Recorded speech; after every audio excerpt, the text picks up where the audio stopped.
और आइए हम आपको दिखाते हैं अल्बर्टोमिक्स का जो भाई साहब ने हमको बताया उसमें क्या खास बात है। तो किसान साथियों देख सकते हो। नमस्कार किसान साथियों, स्वागत है आप सभी का हमारे यूट्यूब चैनल खेती किसान और मंडी में। जैसा कि लगातार हम आपको खेती की नई नई जानकारियाँ देते आ रहे हैं, हर फसल की कोशिश करते हैं आपको अच्छी से अच्छी जानकारी दे सके।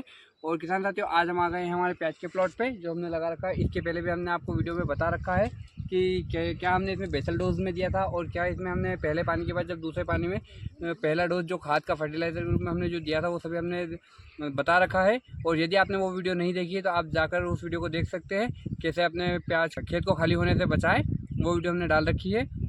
और आज ये प्याज का प्लॉट जो मैं आपको दिखा रहा हूँ ये तकरीबन 60 से 65 दिन का हो चुका है। और किसान साथियों यदि आप हमारे चैनल को लगातार देख रहे हैं तो लाइक करें और आगे अपने दोस्तों को शेयर करें। और किस वैरायटी का आपने इस बार बीज लगाया है प्याज की खेती अगर आप करते हैं तो, और आगे आपको प्याज की खेती में किस बारे में विशेष जानकारी चाहिए वो हमें कमेंट करके जरूर बताइएगा। हम पूरी कोशिश करेंगे आपको अच्छी से अच्छी बात बताने के लिए। और अगर आप चैनल पर पहली बार आए हैं तो हमारे चैनल को सब्सक्राइब कर लीजिएगा और आपके अन्य दोस्तों को जो खेती में रुचि रखते हैं उनको भी ये वीडियो शेयर कीजिएगा। और किसान साथियों मुख्य बातों पर अगर हम बात करेंगे और उन बातों का आपको विशेष ध्यान रखना है कि क्या हमारे प्याज में कोई दिक्कत तो नहीं है। देख सकते हो आप प्लाट काफ़ी अच्छा है, हरा भरा है, कोई दिक्कत नहीं है यहाँ पे। और इसकी अगर भर्ती की बात करें तो भर्ती की लाइन भी आप देख सकते हो, काफ़ी बढ़िया भर्ती की लाइन है।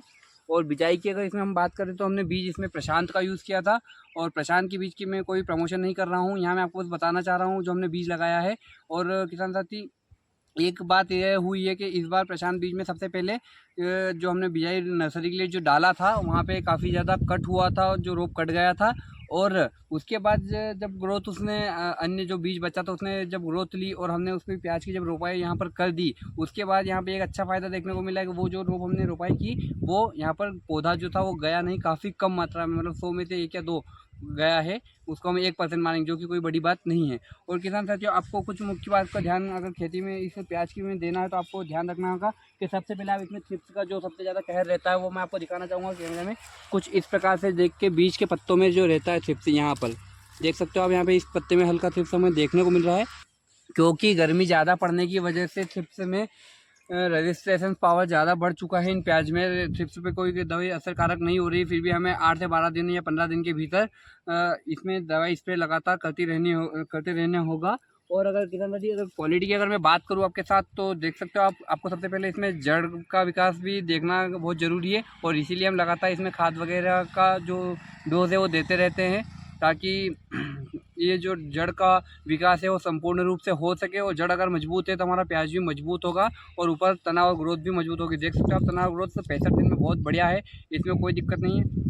और अगर किसान साथी फंगीसाइड की अगर बात कर ले तो आपको फंगस का भी ध्यान रखना होगा। जैसे कि इसका पहला पत्ता मैं आपको दिखा रहा हूँ, इसे ब्लाइट स्पॉट आने लगा था। ये ब्लाइट स्पॉट इसमें आप यूज़ कर सकते हो एजिस्ट्रोबिन प्लस टेबुकोनाजोल, एक टेक्निकल आता है जो अगर ब्रांड की बात करूँ तो अडामा कंपनी का एक कस्टोडियो आता है, वो आप यूज़ कर सकते हो।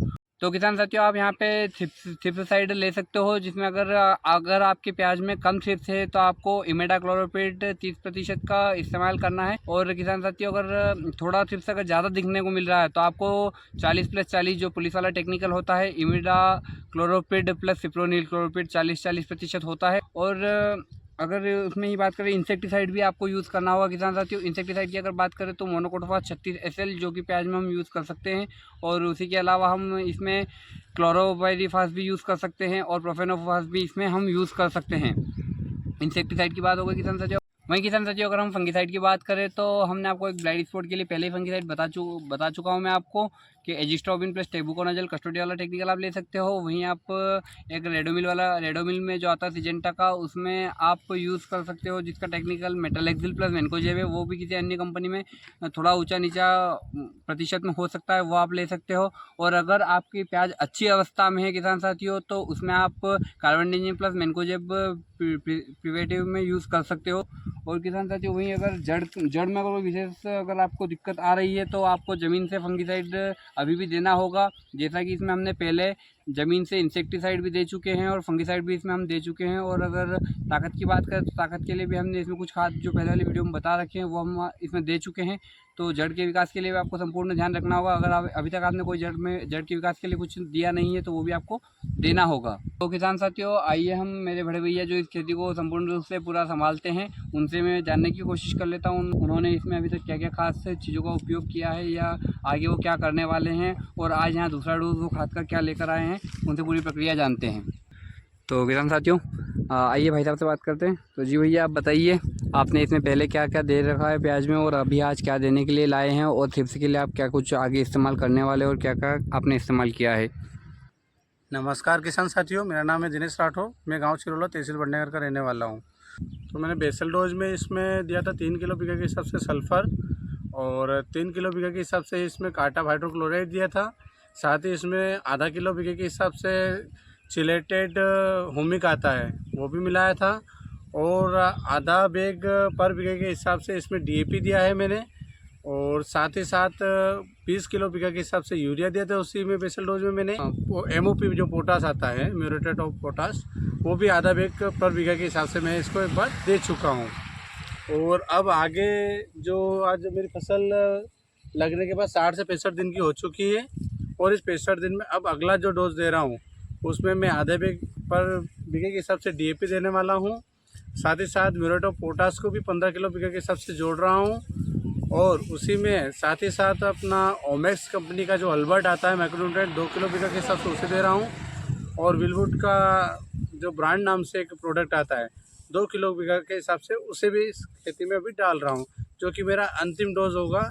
उसके बाद इसमें नीचे से किसी भी प्रकार का कोई खाद वगैरह मैं नहीं दूँगा। और थ्रिप्स की बात करें तो आपने थ्रिप्स में इसमें पहले क्या इस्तेमाल किया जिसमें आपने थ्रिप्स कंट्रोल किया है, और आगे आप इसमें क्या दोगे। थ्रिप्स की अगर मैं बात करूं तो प्रारंभिक सामान्य डोज ही दिया था मैंने, कार्बनडेजिम मैनकोजेब फंगीसाइड के रूप में लिया था, और सेकेंड डोज में जो फंगीसाइड यूज़ किया था उसमें मैंने कैप्टान प्लस एक्सा यूज़ किया था।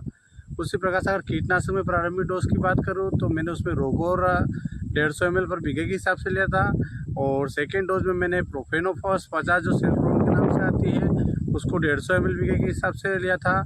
इसी साथ थ्रिप्साइड के हिसाब से अगर मैं प्रथम डोज की बात करूँ तो थ्रिप्साइड में मैंने प्रथम डोज में इमीडा 30 SL जो लिया था वो करीबन 20 से 30 ml पर पंप लिया था, और सेकेंड डोज में मैंने इमीडा भी लिया, और साथ ही साथ उसमें इमीडा प्लस फिप्रोनिल जो आता है 40-40 पुलिस के नाम से भी आता है गरडा का, इसके अलावा अन्य भी नाम ब्रांड है, उस प्रोडक्ट का यूज़ मैंने 20 ग्राम पर बीघे के हिसाब से किया था।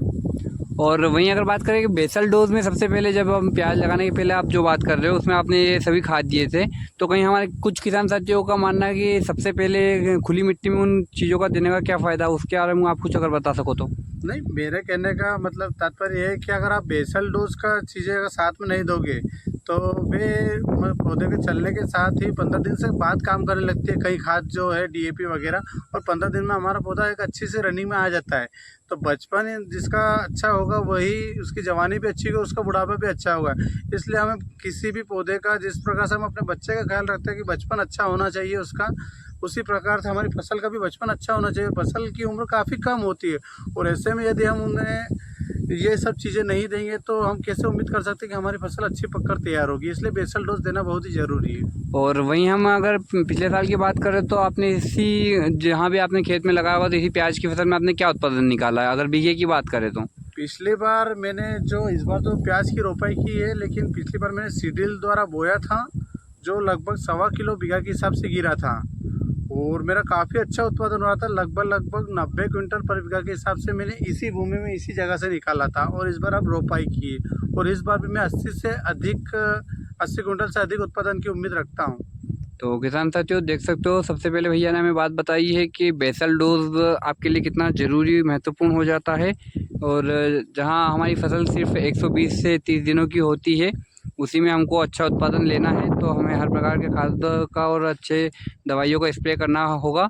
और अगर हम स्प्रे में टॉनिक की बात करें तो वो भी भाई साहब से पूछते हैं कि स्प्रे में उन्होंने टॉनिक में क्या अच्छा, या जो भी स्प्रे उन्होंने लिया है उसका हम पूछ लेते हैं। तो भैया अगर हम स्प्रे की बात करें तो आपने स्प्रे में अभी तक क्या इसमें पोषक तत्व, अगर माइक्रोन्यूट्रिएंट्स वगैरह जो भी कुछ आपने यूज़ किया हो जो विशेष आपको बताना चाहते हो। माइक्रोन्यूट्रिएंट के नाम से अगर देखा जाए तो कोई विशेष नहीं, सामान्य तौर पर पहले डोज में मैंने 19-19 इस्तेमाल किया था, और सेकेंड डोज में मैंने बायो 20 अपने ओमेक्स का ही आता है उसका उपयोग किया है, और साथ ही साथ जिस एरिया में मेरी प्याज की रोपाई थोड़ी लेट हुई थी वहाँ पर 19-19 डबल से डोज किया था।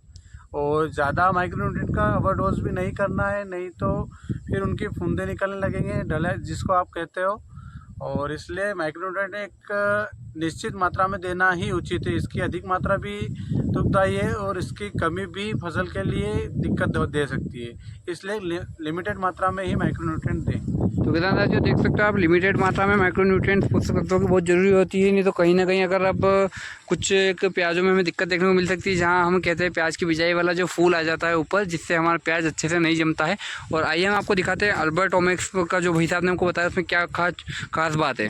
तो किसान साथियों देख सकते हो अल्बर्ट सॉल्यूशन ओमेक्स का आपके सामने है, जिसमें NPK, magnesium, calcium plus other बहुत कुछ है। वो मैं आपको सभी कुछ दिखाता हूँ। तो देख सकते हो किसान साथी आपके सामने ये सभी आप देख सकते हो क्या क्या है अल्बर्ट सॉल्यूशन का वाटर सॉल्युबल फर्टिलाइजर मिक्सचर्स, जो कि 2 किलो बीघे के हिसाब से जाएगा, जिसमें नाइट्रोजन है, फॉस्फोरस है, पोटेशियम है, मैग्नीशियम है, कैल्शियम है, सल्फर है, साथ ही कॉपर है, जिंक है, फेरस है, बोरॉन है, मैग्नीज है, मोलिब्डेनम है। इस प्रकार से फसल के लिए बहुत ज़रूरी होते पोषक तत्व वो सारे उपलब्ध होते हैं।